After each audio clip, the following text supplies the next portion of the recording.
ප්‍රථම වතාවට රටම පොලිස් නිලධාරියෙකුට යුක්තිය ඉටුවන තෙක් බලා සිටින මොහොතක්. මෙය සිදුවන්නේ ගල්කිස්ස උසාවි භූමියේ. Ini nomor eko. Anu nama hari ini namanya. Yang dia panganan dia panganan apa lagi dia cuma tadi dia.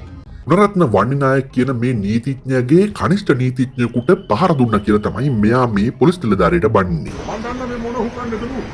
මෙච්චර හොඳ පොලිසියකාරයෝ. රස්සාවකරම ගමට ගියාට තේරියපොඩ ඉතින්. හරිද? එල්ල කරන් දෙන්න මු දැන් ඉන්ටර්වයුව කරන්න ඕනේ. 96 629. නමුත් මේ රාජකාරියේ යෙදී සිටි මෙම පොලිස් නිලධාරියා බන්ධනාගාර බස් රථයට ඉඩ සකසා ගැනීමේදී මේ සිදුවීම වන්නේ. ඔහුට අසභ්‍ය ලෙස බැනවදින නීතිඥයා හමුවේ පොලිස් නිලධාරියා නිහඬව සිටීම සියල්ලන්ගේ අවධානයක් වෙනවා. දැන් තමයි ජූනියර් බැච් එකේ මතක තියාගන්න. තේරෙනවද? මම දැන් ඉන්ටර්වයුව කරම යවන්නේ. නැති වුණා මං ආයෙ උසාවියට එන්නේ නැහැ. මතක තියාගන්න. ඔන්න හදන්න එපා.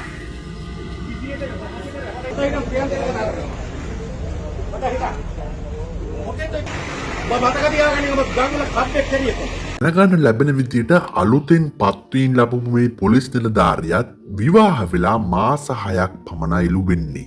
මේ පොලිස් නිලධාරියා දැනට රක්ෂිත බන්ධනාගාර ගත වෙලා තියෙනවා. ඔහු වෙනුවෙන් මුළු රටම එකතු වෙලා යුක්තිය අයදිනවා.